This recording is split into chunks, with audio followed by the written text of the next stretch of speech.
Dans quelques jours, ces jeunes donneront leur première voix. Alors sont-ils prêts? Ce petit sondage le laisse supposer. Je cherche plus à me renseigner sur les candidats pour pouvoir avoir un vote un petit peu plus précis, mais j'ai quand même une grosse idée sur quel parti je vais voter. Mais contrairement à Laura, beaucoup de primo-votants s'interrogent encore.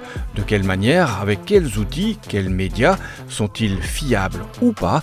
Le Club de la Presse a mis les pieds dans le plat. Et où est-ce que tu es allé chercher ces informations?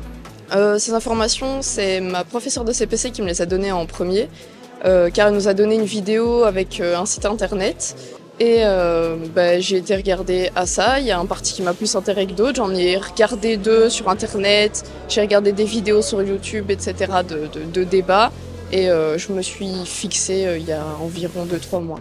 Dans cette grande quête d'information, les réseaux sociaux sont évidemment incontournables. Pour les électeurs, pour les candidats, mais aussi pour les journalistes. La stratégie, en fait, c'est une stratégie globale. C'est de se dire qu'un média local, c'est un média qui est 180, 360 en quelque sorte.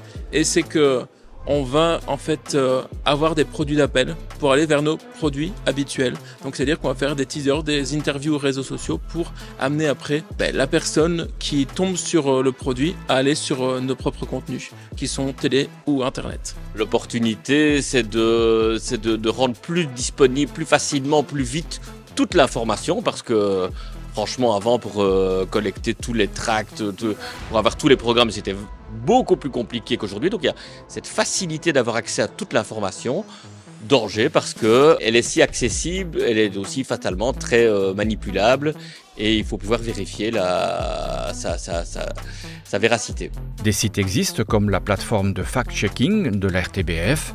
On essaie au maximum d'être là où les gens sont, là où les jeunes sont, donc on est sur les réseaux, on est en linéaire, on est à plein d'endroits, mais on ne peut pas forcer les gens à s'intéresser au sujet, il faut quand même qu'il y ait une démarche à un moment individuelle. Mais c'est vrai qu'il y en a quand même pas mal dans mon école qui s'y intéressent pas, et j'essaye d'en parler quand même un maximum, sans ennuyer bien sûr et sans insister, mais pour qu'ils se rendent compte que leur vote a de l'importance et que l'histoire nous a permis de faire ça maintenant alors qu'il y a quelques dizaines d'années, par exemple, nous les femmes, nous ne pouvions pas voter, donc c'est quelque chose d'important.